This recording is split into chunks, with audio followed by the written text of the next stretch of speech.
Hey everyone, thanks for checking out my channel, Camping with Kyle. Today I'm just going to go over, like I said in my last video, just how I built my cabinet and what issues came up while I was building it.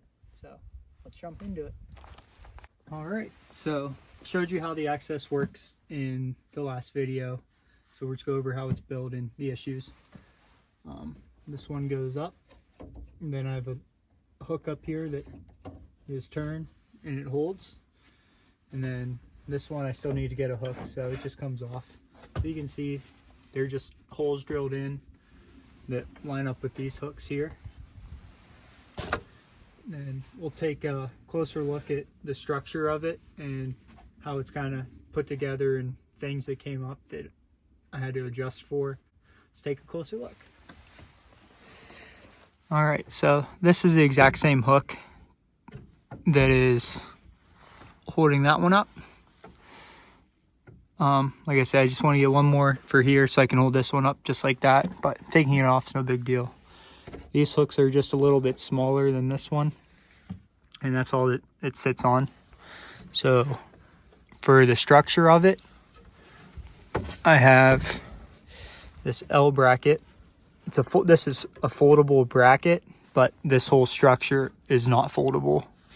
It's screwed into the ceiling, which we'll get to in a second. But with these Astro vans, the actual van itself is curved like up.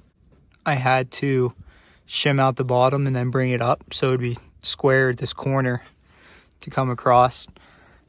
Had to do it also on that one too, obviously.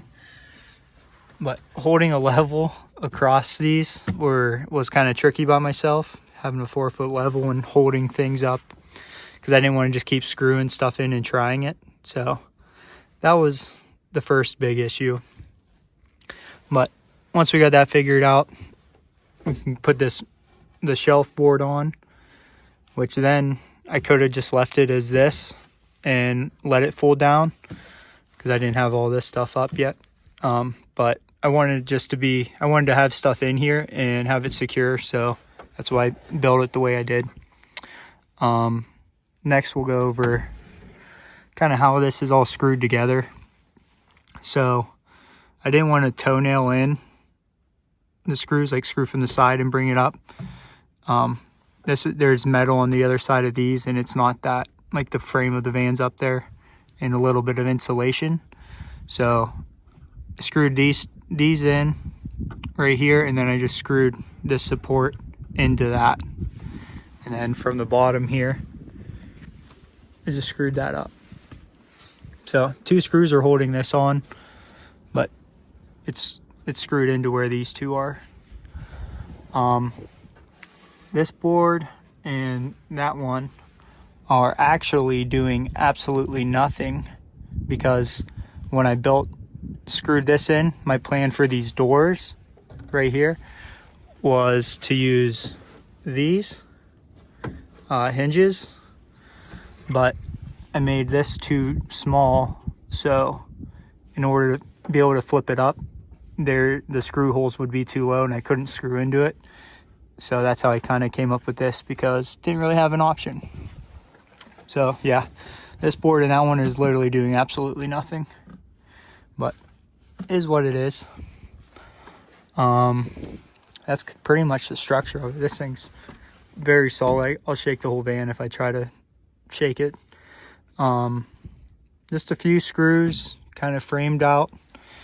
And one more issue that did come up is with these hinges. As you can see, these holes. So you can see how thin this is. The screws for this were like another 1/2 inch out. So I figured if I just screw holes, I can close it and it'll go in the holes. But that did not work, so I ended up just grinding off the end of the screws. So that's what we have there. But overall, that's how she's built. Nothing too crazy about it. Just making it level was the hardest part, really. But pretty happy with how it turned out. Let me know what you think. Thanks for watching.